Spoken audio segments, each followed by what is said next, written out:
जो भी मैं आज यहाँ पे बोल रही हूँ वो बहुत प्रैक्टिकल चीज़ें बोल रही हूँ जो मैंने खुद फेस की हैं।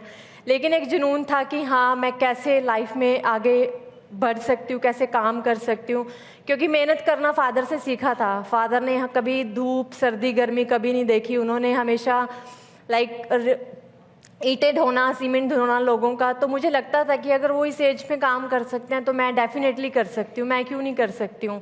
और जो लोग अपनी लाइफ में कुछ बने हैं वो भी हमारे जैसे ही लोग हैं, क्योंकि उन्होंने भी मेहनत करके ही बने होंगे। लेकिन एक मेहनत करने के लिए जुनून होना चाहिए आपके पास।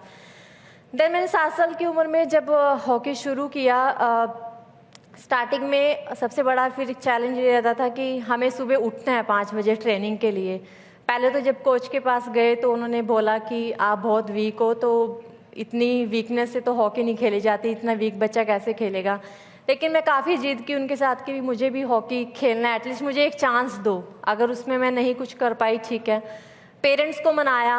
देन फादर धीरे धीरे फादर का वो एक दिल होता है डॉटर के लिए ना कि चलो एक चांस दे के देखते हैं। मैंने उनको भी बोला कि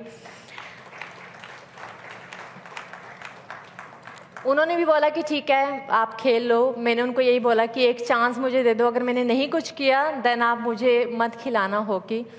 देन उन्होंने मुझे चांस दिया। लेकिन वो एक जो इनसिक्योरिटी होती है ना, जो आज से 20 साल पहले की बात करें हरियाणा में ना, पेरेंट्स के अंदर ना, कि उनको बहुत रहता था स्टार्टिंग में ना 3-4 साल तो ना हमेशा मम्मी को बोलना कि तू इसको समझाया कर, कभी लाइफ में कुछ ऐसा नहीं करना है, वैसा नहीं करना है। एंड देन मुझे बहुत बुरा लगता था कि ऐसा क्यों बोला जाता है, और मुझे भी डायरेक्टली बोल सकते हैं। लेकिन अब वो चीज़ें सब समझ में आती हैं कि एक मदर और एक डॉटर का क्या कनेक्शन होता है, या बहुत सारी चीज़ें जो है एक मदर है वो अपनी डॉटर को समझा सकती है, सिखा सकती है। स्ट्रगल नेक्स्ट था कि हमारा रूटीन होता था एकेडमी में, 4 बजे हमें उठना है, 5 बजे हमें ट्रेनिंग के लिए पहुंचना है। तो 5 बजे ट्रेनिंग के लिए पहुंचना है तो 4 बजे उठ के 4:30 घर से निकलना है। तो नेक्स्ट स्ट्रगल था कि उठने के लिए अब घड़ी चाहिए, क्योंकि घड़ी में टाइम देखना, या अलार्म चाहिए अलार्म उठने के लिए ना। तो हमारे घर में कोई घड़ी नहीं होती थी। तो मेरी मदर जो थी वो खुले आसमान को देख के अंदाज़ा लगा के मुझे उठाते थे कि शायद ही लेट ना हो जाए, क्योंकि हमारे कोच बहुत स्ट्रिक्ट थे। बहुत मार पड़नी, बहुत सज़ा मिलनी, क्योंकि पंक्चुअलिटी मस्त थी वहाँ पे, डिसिप्लिन मस्त था। And I am really proud today कि वो चीज़ें जो हमने उस टाइम पे सीखी आज से 20-22 साल पहले, आज भी लाइफ में हमारे काम आती हैं कि हमें कैसे हर जगह पे टाइम पे पहुंचना है, कैसे डिसिप्लिन में रहना है। सो आई थिंक उस टाइम पे शायद वो बुरी लगती थी, लेकिन आज बहुत अच्छी लगती हैं वो चीज़ें, क्योंकि हमने बचपन में सीखी। देन मदर ने काफ़ी स्ट्रगल किया मुझे सुबह उठाने के लिए ना। उनको पूरी पूरी रात टेंशन रहती थी कि अगर लेट हो गई तो इसको मार पड़ेगी या पनिशमेंट मिलेगी। देन उस टाइम पे मेरे स्कूल में कंपटीशन होता था, मैं 5th क्लास में पढ़ती थी। कंपटीशन राइटिंग कंपटीशन होता था। तो मुझे समहाउ कहीं से पता चला कि वो राइटिंग कंपटीशन में आपको अलार्म क्लॉक मिलती है हर साल, जो भी उसमें फर्स्ट आता है ना। तो मैंने कोशिश किया कि चलो मैं भी कोशिश करके देखती हूँ, कि मैंने काफ़ी लिखने की प्रैक्टिस की कि मैं लिखती हूँ, शायद मैं भी इस कंपटीशन में फ़र्स्ट आ सकूँ। मैंने जब उसमें पार्टिसिपेट किया तो मैं उसमें फ़र्स्ट आई। मुझे बहुत छोटा सा अलार्म क्लॉक मिला था,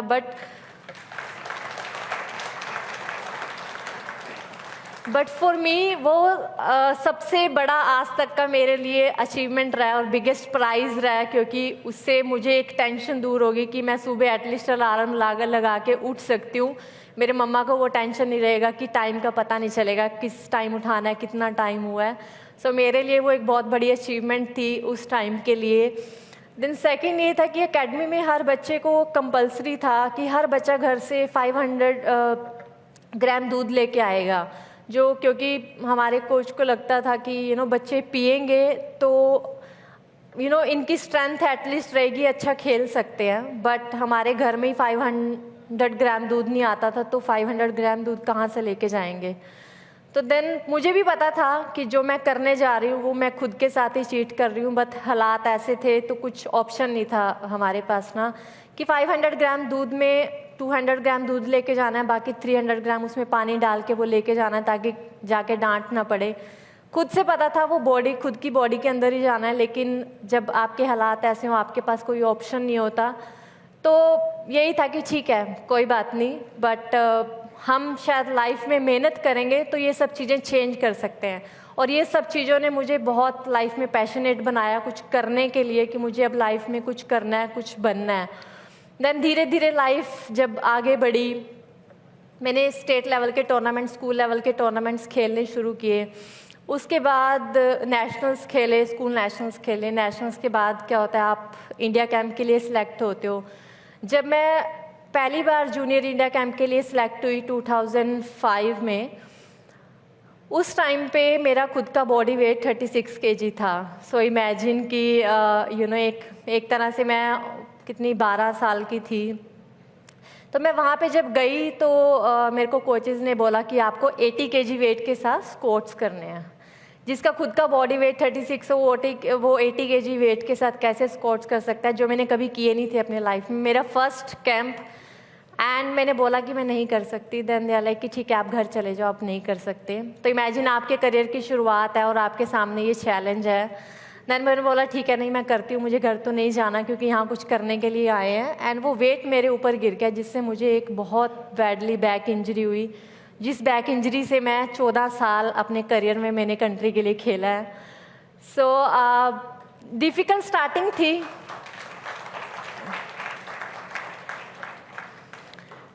जब वो स्टार्ट किया देन मुझे लगा कि मेरा करियर ख़त्म हो गया, अब मैं कभी हॉकी नहीं खेल सकती। क्योंकि जब आप डॉक्टर आपको बोल दे कि आपको 10 महीने बेड रेस्ट पे रहना है, और उस टाइम पे आपकी फैमिली की कंडीशन इतनी बैड है कि आप कोई अच्छा मेडिकल ट्रीटमेंट नहीं करा सकते, आपको कोई अच्छी फैसिलिटी नहीं मिलेगी, कुछ नहीं मिलेगा, देन ऑफ कोर्स आपके दिमाग में बहुत सारे डाउट्स आने शुरू हो जाते हैं। मेरे साथ भी कुछ ऐसा ही था। मुझे लगा कि अब कभी हॉकी नहीं खेल सकती, कभी इंडिया के लिए नहीं खेल सकती। एंड उस टाइम पे जो कोच थे उन्होंने बोला भी मेरे कोच को फ़ोन करके कि ये लड़की कभी इंडिया के लिए नहीं खेल सकती। एंड देन मेरे कोच को भी बहुत गुस्सा आया कि ऐसे कैसे मेरे प्लेयर को बोल सकते हैं। उन्होंने मुझे भी बोला कि तेरे पास 2 ही ऑप्शन है, कि या तो तू छोड़ के सब कुछ घर पे बैठ जा, या फिर इस चीज़ के लिए लड़ाई लड़ अपनी ज़िंदगी की ना, अगर कुछ करना है तो। देन अगेन वो सब चीज़ें आपके सामने आती है ना लाइफ में, कि आपने जो जो स्ट्रगल पेरेंट्स के साथ देखा है, एंड यू फील लाइक कि अगर घर पे बैठ गए तो फिर तो वैसे ही सब कुछ ख़त्म है, आप कभी वो गरीबी से उभर ही नहीं सकते, कभी चीज़ें चेंज ही नहीं कर सकते। देन मैंने डिसाइड किया कि नहीं, मुझे ज़िंदगी में हार तो नहीं मारनी है, एटलीस्ट कुछ करना तो है लाइफ में ना। देन मैंने दोबारा नेशनल गेम्स खेली 2007 में, गुवाहाटी में हुई। वहाँ से मैं सीनियर इंडिया कैंप के लिए सिलेक्ट हुई। जब मैं पहली बार सिलेक्ट हुई तो उस टाइम पे मैंने पहला जो डेब्यू 15 इयर्स की एज में किया अपना ओलंपिक क्वालिफायर्स का, रशिया में। उस टाइम पे मैं पहला टूर्नामेंट था। देन उस टाइम मुझे ओलंपिक्स का इतना मतलब भी नहीं पता था कि ओलंपिक्स इतना बड़ा इवेंट होता है, बट 15 इयर्स की एज में डेब्यू करना, देन उस टूर्नामेंट में मैं बेस्ट जूनियर प्लेयर भी निकली एंड टॉप स्कोरर भी निकली। देन मुझे लगा कि now it's a good platform, मुझे मोटिवेशन मिला वहाँ से कि मैं कुछ कर सकती हूँ अपनी लाइफ में। देन आप नेक्स्ट ईयर वर्ल्ड कप खेलते हो, इंडिया के सबसे यंगेस्ट प्लेयर हो वर्ल्ड कप में, जो आज तक कभी कोई था नहीं वुमेंस हॉकी में। वहाँ पे भी आप वर्ल्ड के टॉप प्लेयर्स के साथ खेल रहे हो, वहाँ पे आप बेस्ट जूनियर प्लेयर्स निकल रहे हो, बेस्ट टॉप स्कोरर निकल रहे हो वहाँ के। देन मुझे लगा कि अब मैं लाइफ में कुछ कर सकती हूँ। धीरे धीरे चीज़ें चेंज होनी शुरू हुई, तो मुझे लगा मैं अब कुछ कर सकती हूँ। देन मुझे 2011 में रेलवेज़ में नौकरी मिली। तो मेरे फादर को अब लगा कि ठीक है अब हो गया। देन उनको सब ने बोलना शुरू कर दिया कि अब तो इंडिया भी खेल लिया, अब तो नौकरी भी मिल गई, तो अब क्या करना है और लाइफ में ना, अब तो शादी कर देनी चाहिए, हो गया। अब जिस चीज़ के लिए शुरू किया था वो तो टारगेट अचीव हो गया। I think most of rural areas में तो ऐसे ही होता है कि अगर आपको नौकरी मिलेगी तो आपका करियर हो गया, आप उससे आगे तो आपको क्या ही सोचना है। देन पेरेंट्स ने भी काफ़ी शुरू कर दिया कि अब शादी करा लेनी चाहिए, हो गया अब सब कुछ। बट मुझे पता था कि मेरा तो अभी करियर शुरू हुआ है, जिस चीज़ के लिए मैंने इतना स्ट्रगल किया, अभी बहुत कुछ करना बाकी है लाइफ में। बट धीरे धीरे पापा को कन्विंस किया कि नहीं, उनको समझाया कि ओलंपिक गेम्स क्या होती है, एशियन गेम्स क्या होती है, उसमें मेडल जीतने से क्या होता है, या क्या कुछ हम कर सकते हैं अभी ना। देन उन्होंने काफ़ी सपोर्ट किया मुझे मेरी लाइफ में ना, कि ठीक है आप खेलो। 2015 में हमने फर्स्ट टाइम हिस्ट्री में क्वालिफाई किया ओलंपिक गेम्स के लिए। देन 2020 टोक्यो ओलंपिक्स आप सबने देखा है कि क्या हमारी अचीवमेंट रही है वुमेंस हॉकी की, and I am really proud कि अभी जो ऑलरेडी मेंशन किया था मैम ने कि I am a first women hockey player जिसके नाम से इंडिया में स्टेडियम बनाया गया, एंड आई थिंक